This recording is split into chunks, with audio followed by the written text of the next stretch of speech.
This video is something that I send out to a lot of my classes in co-op prep and career search. And the topic of today's video is the experience excuse.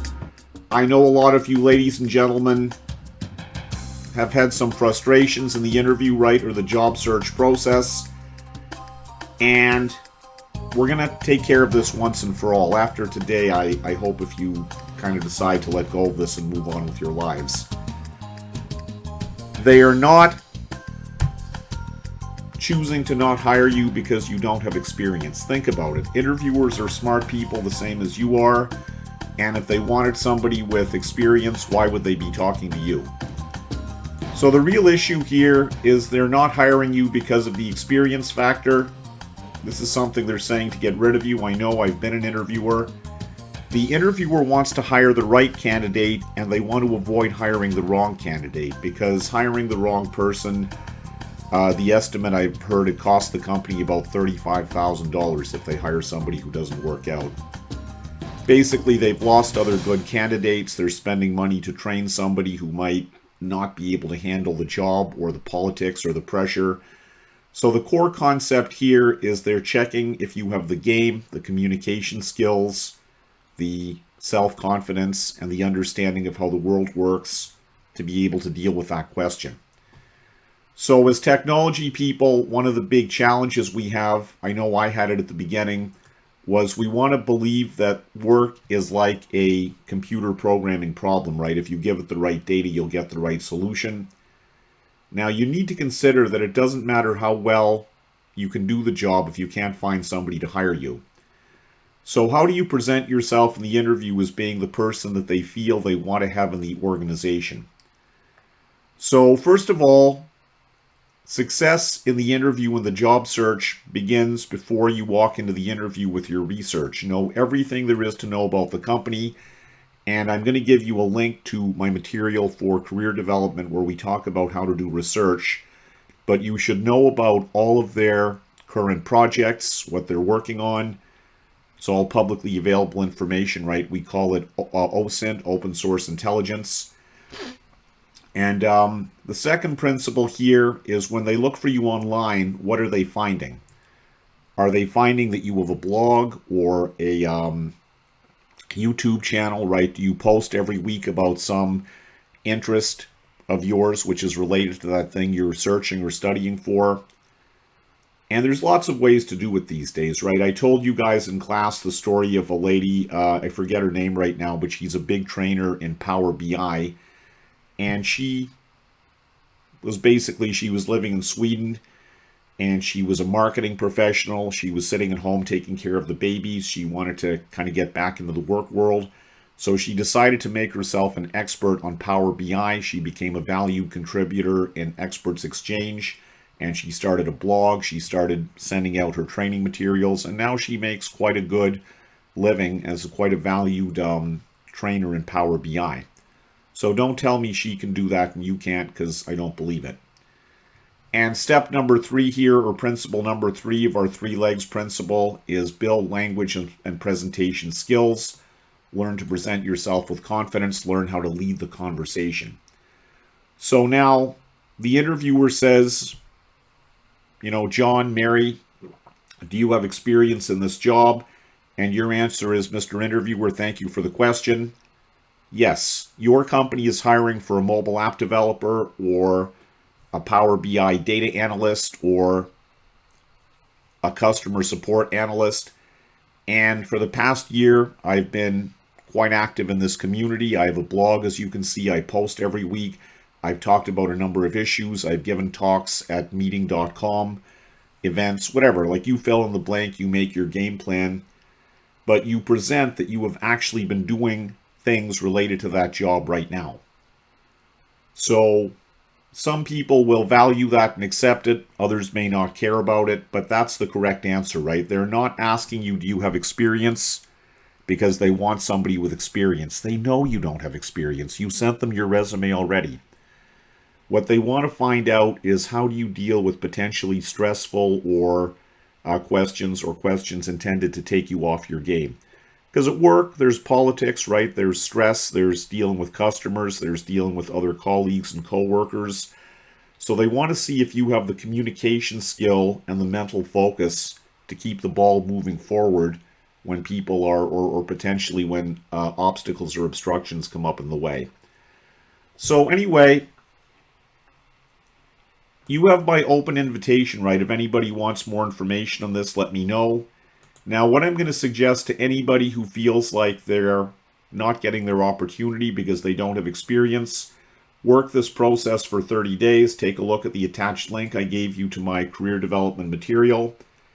And if you can't succeed in getting the hiring manager to say yes, send me an email, tell me what they said, tell me what you said, and I'll tell you some stuff you could say to move forward on that. But remember, program yourself with the idea, this thing about not having experience, that is a proximate. I don't want to say it's an excuse, but it's a thing they're asking you to see how you handle the question. Do not interpret it in your brain as saying, oh, I don't have experience, I better give up and fold and walk out and feel sorry for myself. Come up with some good answers based on your research about the company, based on personal development efforts you've made for yourself, and come up with some good answers to that, right? So here's some stuff we talk about in the class. First of all, train yourself to understand the 4 personality types, and very senior leaders in big companies are going out there and taking training in this stuff. I think if they can do it, you can do it too. So are you talking to an influencer expressive or to an analytic conscientious? Are you talking to a driver manager or to a social amiable? Each of those personality types has ways that they like to have information presented to them. And I have other videos to talk about this. They're on my channel. If you want, let me know. I'll send you the link. And the other thing we talk about here is these are the totality of things. And I'm going to give you a link to this presentation. These are the totality of things that the interviewer is looking at when they look at you. And this is based on many years of experience. I've assembled this from different research sources. It started with an article in Forbes.com, I think in 2009 or 2010. But essentially, your skills are about 15% or 16% of the total slice of what they want. Experience or transferable experience, 10 to 12%. Formal educational attainments, 9 or 10%. And a lot of students latch on to those 3, right? They take the things that they're the weakest on, and then they sort of feel sorry for themselves because they say, oh, I don't have that stuff. Well, think about it. All of the other applicants that you're interviewing with are about the same stage as you, right? They have the same skills, they have the same experience, they have the same education. So that's sort of that 1/3 of the pie. Well, that kind of normalizes out in a sense, right? Everybody the interviewer is talking to has more or less exactly what you have. So here's your unique selling proposition. Here's your unique value point. So personal undertakings to achieve excellence. Again, that gets back to things like your blog, YouTube channel, if you want to be a mobile apps developer, if you want to be a full stack web developer. Maybe you don't want technology. Maybe you want to work at the bank. You want to be an account executive in a supply chain company or something. There are still things you can do to demonstrate and build your thought leadership. And if you can't think of them by yourselves, email me. I'll help you brainstorm some of them. Certifications and professional association memberships. Have you joined the PMI, Project Management Institute, as a student member? Every single class we tell you to do that. Have you actually done it yet? No? Well, get off your backside and go and do it. Right, guys? It's tiring to keep repeating the same things over and over again. If you're wanting to get into IT, there is the Canadian Information Processing, what's it called? ICIP, Canadian Communication and Information Processing Technologies Professionals Organization. Once again, as a student membership, it's pretty cheap. And these days, all of these meetings are being held online because of Zoom. And you can even present, right? I know students who've done that. You say, well, what am I going to talk about? Your experiences as a student looking for a job. That is interesting to professionals in those organizations, even if they're not hiring managers. Get some face time, get some exposure, and who knows, you might even make a connection who will say, you know, John, Mary, you seem like a pretty solid person. We need to bring somebody on board to train them, and if you'd like, I'll hook you up with our hiring manager. That's how it happens. Not by writing your name on a piece of paper and waiting for the world to come to you, by building connections to the marketplace, and by looking for problems to solve. And then over here, about 20% of what they want: communication ability, leadership, taking ownership of the outcome, finding the problems, and making the solutions happen.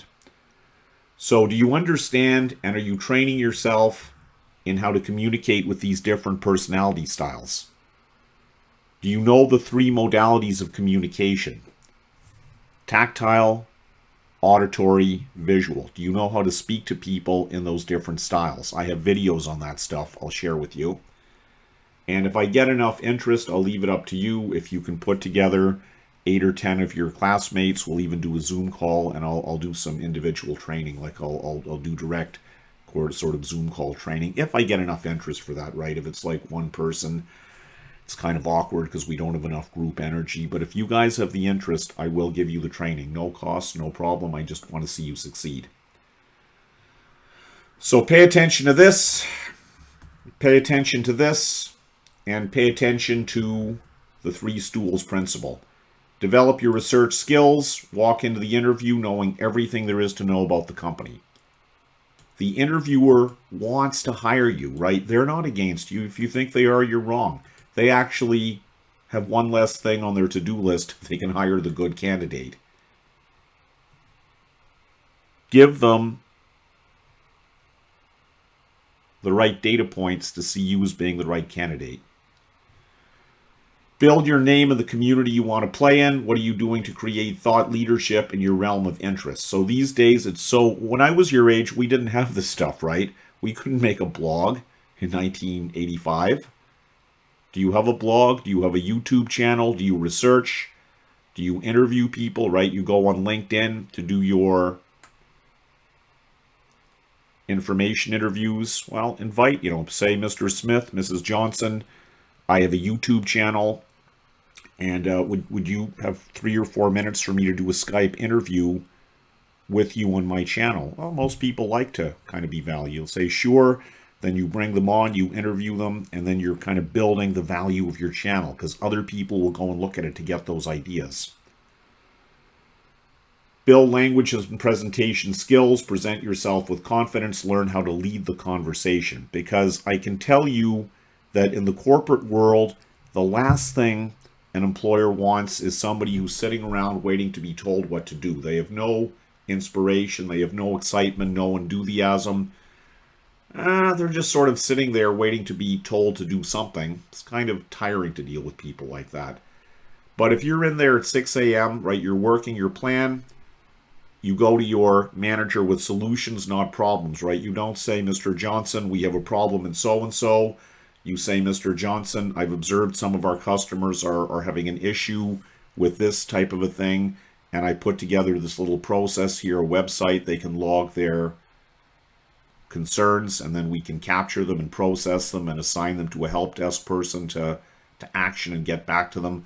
Go with solutions. Don't just go with problems, and don't just go to work with the idea you're going to sit there and wait for somebody to tell you what to do. Because if you can be the self-starter who takes ownership of the outcome, demonstrate that right from minute one, right from the interview. All right, that's all I can think of to tell you guys for right now. Once again, I'm here. Believe it or not, I actually know what I'm talking about. I've been doing this since before you were born. I've helped many other students just like you get their ideal jobs. I know some of them are, kind of 10, 15 years into their career path right now. They're doing pretty well. They're moving up to senior positions. If I did it for them, I can do it for you too. But you got to do the work, right? If you're just thinking that you're going to write your name on a piece of paper and wait for somebody to say, here's your great job, you got to make it happen. So repeat after me now, everybody. This is your little mantra. I want you to repeat to yourself first thing in the morning. If it is going to be it is up to me. All right, everybody have a nice day. Good luck. You know what to do. Go and do it. Bye.